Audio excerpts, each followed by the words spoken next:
Восьмой день войны с Ираном. Сегодня то ли одиночная иранская ракета, то ли осколки от сбитой ракеты проскочили и нанесли довольно серьезный ущерб в городе Бершева. Это столица юга. Вот они все пытаются попасть туда. Израиль в ответ наносит удары, но, собственно, не в ответ. Израиль продолжает наносить удары по инфраструктуре иранского режима, атакуя различные объекты, но примечателен объект, точнее не объект, а атака по району Лавизан в Тегеране. Я сейчас объясню попозже, в чем ее, собственно, примечательность. В этот момент идут эвакуационные рейсы. Израильтян вывозят из-за границы и самолетами, и морским транспортом.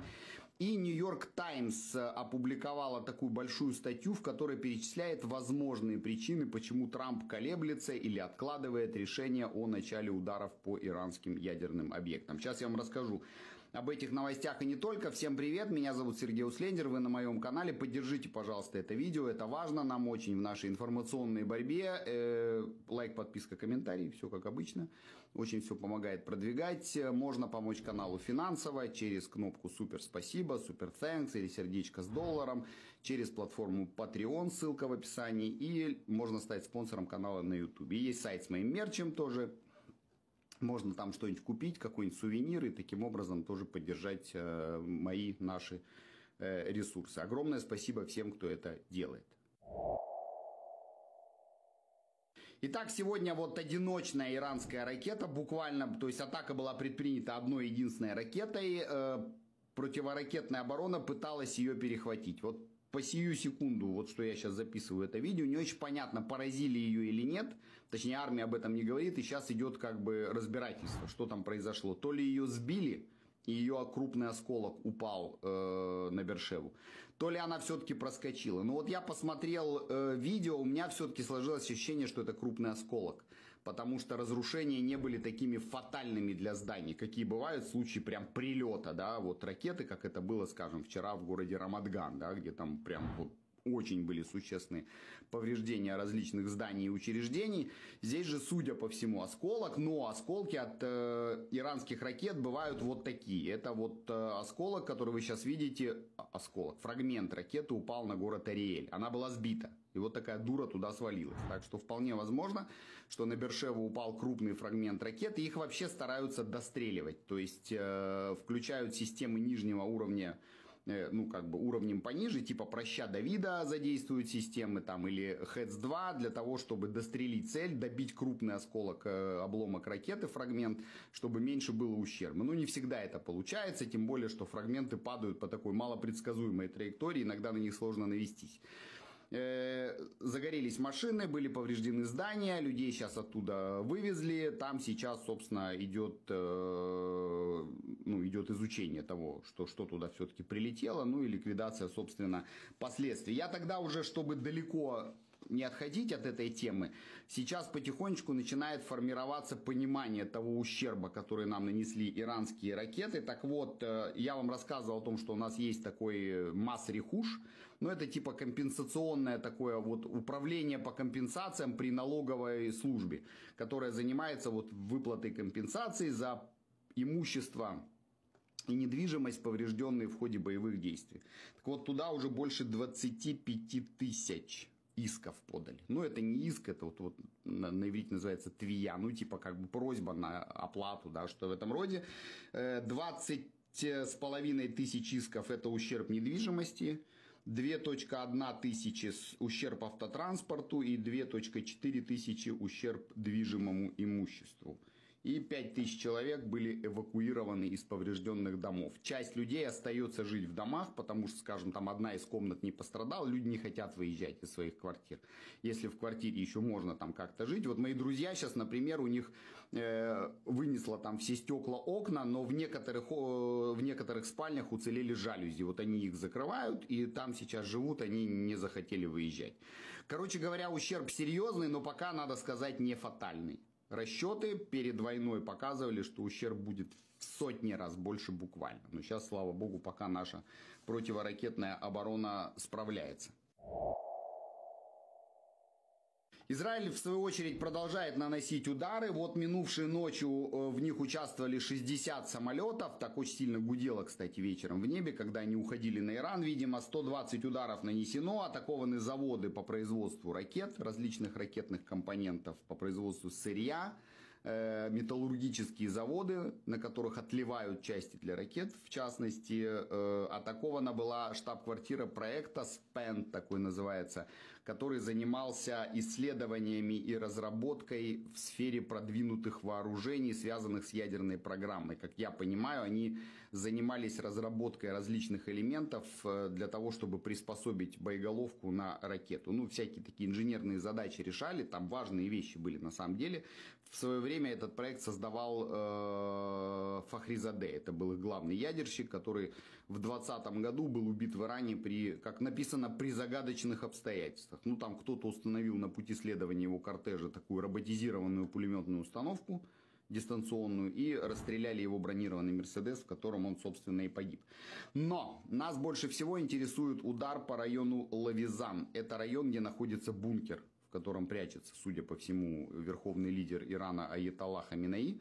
И не очень понятно, жив он, нет, по нему ли наносили удар, но есть видео этих ударов, и, судя по всему, там применяли противобункерные бомбы. Так что вполне может быть, что удар наносили по нему, но это не факт. Хотя накануне официально уже совершенно израильские лица, чиновники стали говорить о том, что пора бы уже с ним и разобраться, раз он, значит, по-хорошему не хочет. В частности, об этом писал у себя министр обороны Исраэль Кац. Он говорил о том, что с Хаминеи нужно покончить. Не знаю, будет ли принято такое решение. Существует ли вето, которое Трамп якобы наложил на ликвидацию Хаминеи, или он его наложил, а сейчас отменил, мы этого не знаем. К тому же до Трампа могли донести, что проблема в нем, он не переговороспособен, он препятствует переговорам. Вы же, господин президент, хотите сделку, хотите переговоров, а вот он упирается и не хочет. Трамп тогда мог от свое вето и отозвать. Так что мы пока этого не знаем, жив он или нет, мы этого тоже не знаем. В подобного рода режимах о кончине, так сказать, первого лица объявляют не сразу, только после перебалансировки всех там интересов, поэтому мы об этом можем узнать еще не скоро. Потом, опять же, если это произошло, то нужно разобрать завалы, добраться до тела, как было с Насраллой, да, его найти, и только после этого официально объявлять о том, что он, собственно, погиб. Короче говоря, война продолжается, рутинизировался конфликт, но я вчера об этом накануне говорил, да, 8-й день всего лишь войны идет, 8-й день.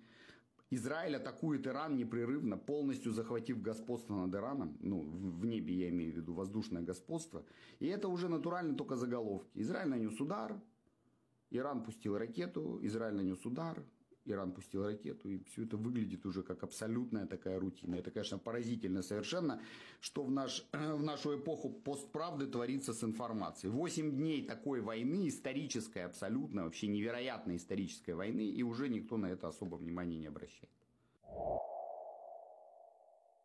В Иране уже, вот есть такая организация, NetBlocks называется, она отслеживает скорость интернета по всему миру. И вот они пишут о том, что в Иране уже сутки полностью отключен интернет. Из этого, кстати, упало количество видео оттуда, из Ирана. Обычно местные жители снимают, что-то выкладывают во всякие соцсети, оттуда это уже попадает дальше.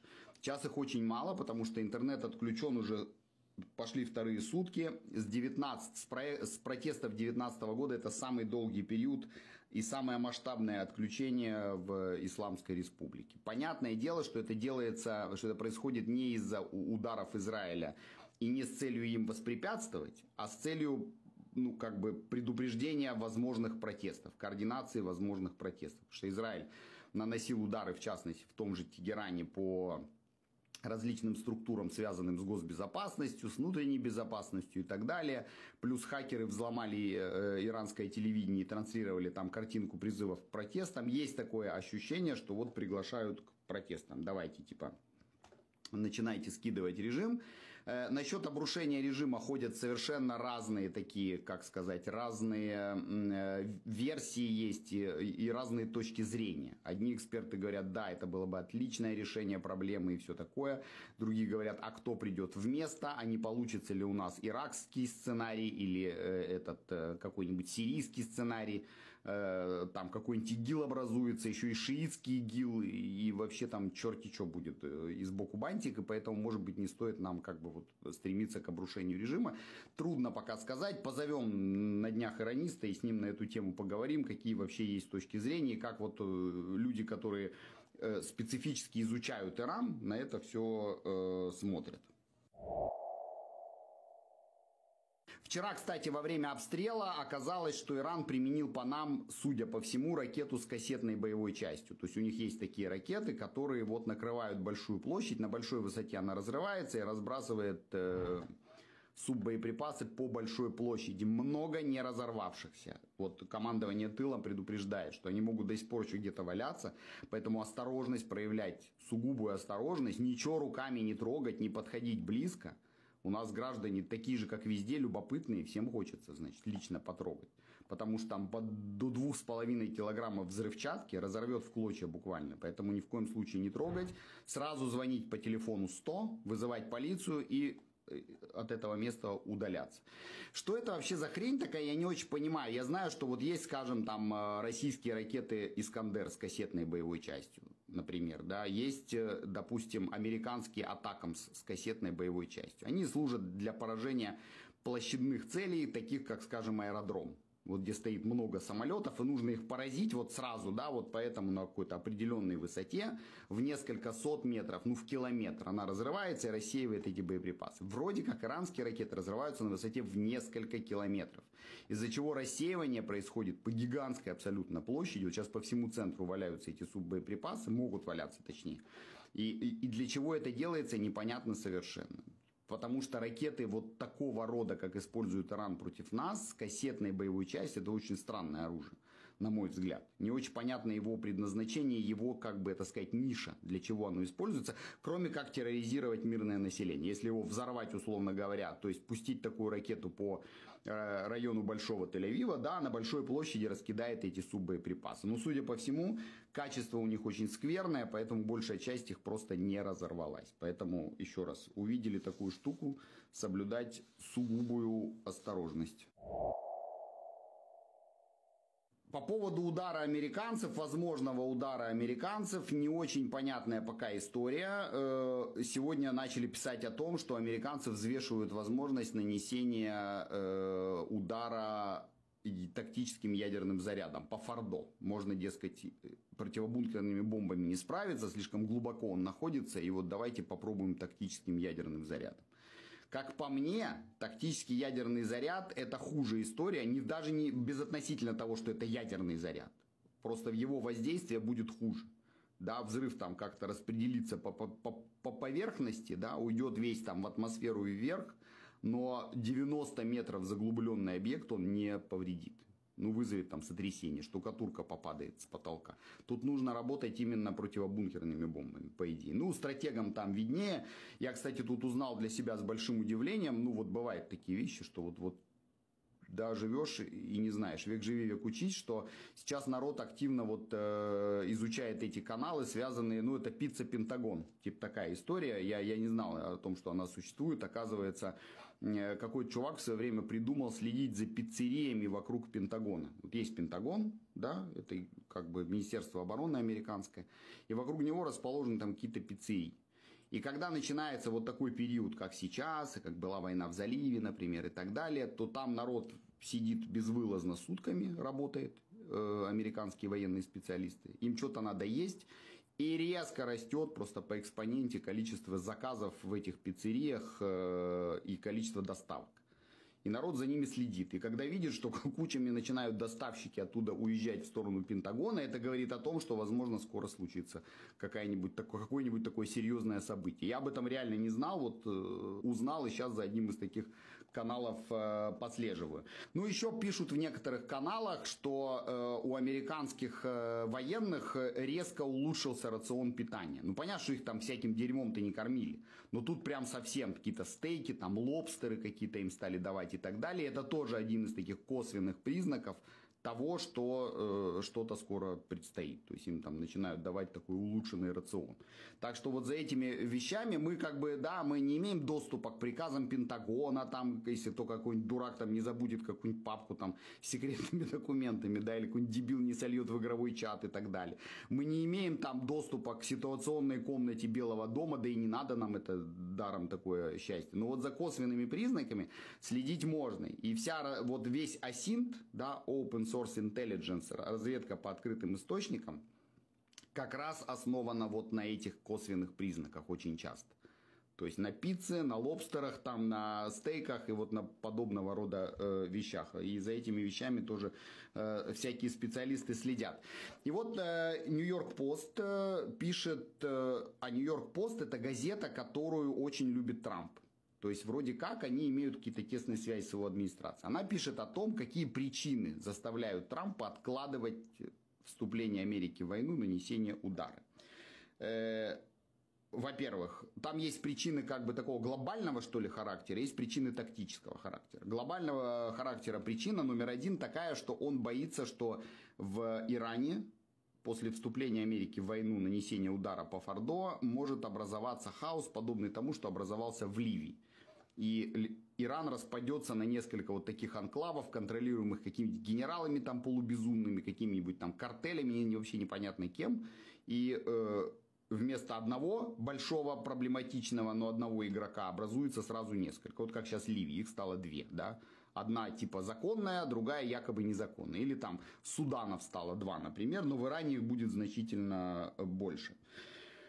Кроме этого, Трамп предпочитает вести переговоры, а не идти по пути военного вмешательства, опасаясь возможного террористического ответа со стороны Ирана. Ну, это просто смешно. Это что ж получается, что можно террором заставить американскую администрацию, да, как бы, ну, отменить решение там об ударе.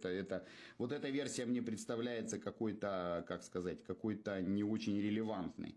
Кроме этого, Израиль считает, что сможет справиться самостоятельно, без вмешательства Трампа. И есть такие эксперты, такая точка зрения. Вот Василий Говорухин, который у нас был, он придерживается такой точки зрения, что Израилю и нужно справиться самостоятельно. И это будет сильнейшим фактором сдерживания против любых поползновений в сторону Израиля в регионе на долгие-долгие десятилетия вперед. Если маленький Израиль раздолбает большой Иран, то таким образом все вокруг поймут, что вот с этими лучше точно не связываться. Либо в это вписывается другая версия, что администрация Трампа рассматривает возможность ограниченных ударов по объектам в Фордо и Натанзе. Это, собственно, тоже один из таких подсценариев, что Израиль все сделает сам, только вы вот прилетите, доломайте уже эти объекты, и на этом вопрос закончим. И даже переговоры не нужны будут после этого. Потому что предмет переговоров исчезнет. Исчезнет ядерная программа. Ну и есть опасения, что могут возникнуть проблемы с радиацией. Но это какая-то полная фигня, на мой взгляд. Не будет там никакой радиации. Все это объекты подземные, все это там похоронят. К тому же есть масса специалистов, которые говорят, что большая часть этих ядерных объектов пока не запущена, не приведена в действие, либо законсервирована. И поэтому никакой там утечки радиации не должно случиться. Так что посмотрим, верно ли утверждение. Вот сейчас пишут о том, что в течение 2 недель Трамп примет решение о вступлении Америки в войну. Либо о нанесении вот, о нанесении ограниченного, прошу прощения, удара. Но это может быть, опять же, все той же дымовой завесой. Как они с Биби разыграли эту партию, конечно, просто тут вот вообще респект и уважуха, что называется. Как они это сделали, изобразив там между собой ссору и напряженность, и какие-то переговоры, и грустный Биби сидел, и были какие-то заявления от Трампа, и вроде как казалось, что вот Америка нас тут бросила, значит, предала и все такое прочее. И все это был такой в чистом виде спектакль, предназначенный вот для иранцев, которые сидели и радовались, и в итоге на них, значит, полетело. Так что посмотрим. У меня ощущение такое, что должны начать раньше. Если все-таки Трамп примет решение, то должны начать раньше. Опять же, авианосная группа третья должна подойти где-то к началу следующей недели, а у нас сегодня пятница и начало следующей недели, собственно, послезавтра. Операция «Безопасное возвращение» – это вот эвакуация израильтян, застрявших за границей в Израиль, набирает обороты. Все больше и больше прилетает эвакуационных рейсов. Из Нью-Йорка прибыл, из Ньюарка, это штат Нью-Джерси, из других, из Ларнаки и Афин сейчас вылетают рейсы, то есть самолеты там забирают людей, в дневное время их перевозят в Израиль. Уже несколько раз было, когда был дневной обстрел и самолеты отводили в безопасные эшелоны, потом их все равно сажали.